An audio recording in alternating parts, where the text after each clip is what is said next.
সেই স্বাদ। আমি ডিজে শরীফ শিকদার আপনাদের মাঝে একটা রসের ভিডিও নিয়ে আসলাম। তালের রস কেবলমাত্র পরন্ত বিকালের রস নিয়ে এসে খাচ্ছে, সুন্দর লাগছে। ডিজে শরীফ আমার কথা শুনো। আপনাদের যদি খাওয়ার ইচ্ছা থাকে চলে আসবেন, আমি খাবো।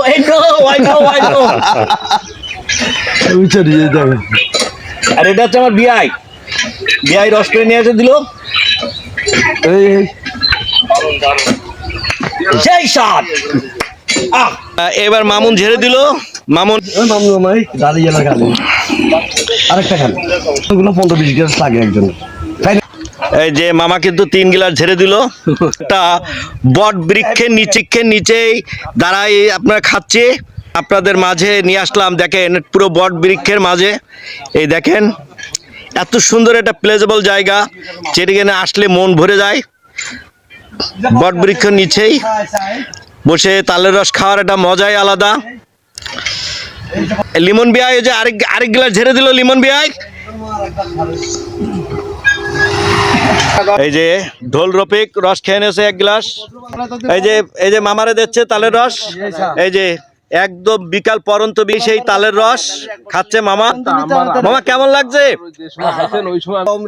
ও নো, ভেরি নাইস।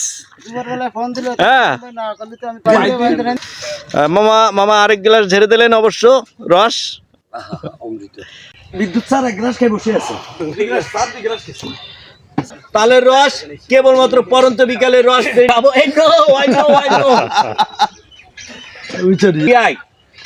বিআই রস করে নিয়ে এসে দিল, সেই স্বাদ। দাঁড়িয়ে না খালি আরেকটা খালি তাই না তো আমরা একদম মানে কালার দেখেছেন মামা, খেজুরির রসও এরকম কালার। এই যে মামা কিন্তু 3 গ্লাস ঝেড়ে দিল। আর দেখতেই পাচ্ছেন আমরা একটা বট বৃক্ষের নিচেই দাঁড়াই আপনারা খাচ্ছি, আপনাদের মাঝে নিয়ে আসলাম। দেখেন পুরো বট বৃক্ষের মাঝে, এই দেখেন এত সুন্দর একটা প্লেজেবল জায়গা, যেখানে আসলে মন ভরে যায়। বট বৃক্ষের নিচেই বসে তালের রস খাওয়ার একটা মজাই আলাদা। লিমন বিয়াই যে আরেক গ্লাস ঝেড়ে দিল লিমন বিয়াই। যে বিআই রস খাচ্ছে তালের রস, বিআই তালের রস খাচ্ছে। আর ওই আরেকটা আরেক গ্লাস ঝেড়ে দিল তালের রস।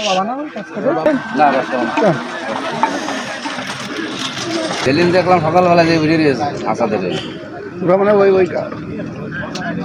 আর কয়টা